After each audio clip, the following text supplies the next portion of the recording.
यूहन्ना का दूसरा खत, जिसका एक ही बाब है और जो 13 आयात पर मुश्तमिल है।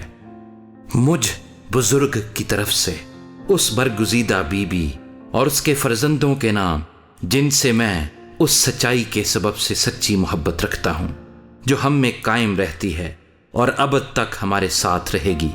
और सिर्फ मैं ही नहीं बल्कि वो सब भी मोहब्बत रखते हैं जो हक से वाकिफ हैं। खुदा बाप और बाप के बेटे यीशु मसीह की तरफ से फजल और रहम और इत्मीनान, सच्चाई और मोहब्बत समेत हमारे शामिल हाल रहेंगे।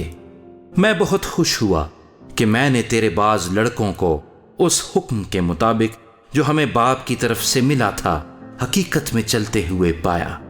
अब ए बीबी, मैं तुझे कोई नया हुक्म नहीं बल्कि वही जो शुरू से हमारे पास है लिखता और तुझसे मिन्नत करके कहता हूं कि आओ हम एक दूसरे से मोहब्बत रखें।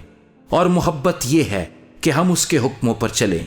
ये वही हुक्म है जो तुमने शुरू से सुना है कि तुम्हें इस पर चलना चाहिए, क्योंकि बहुत से ऐसे गुमराह करने वाले दुनिया में निकल खड़े हुए हैं जो यीशु मसीह के मुजस्सम होकर आने का इकरार नहीं करते।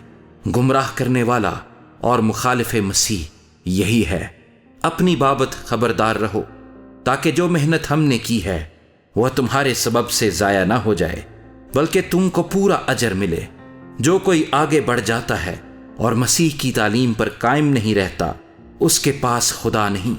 जो उस तालीम पर कायम रहता है उसके पास बाप भी है और बेटा भी।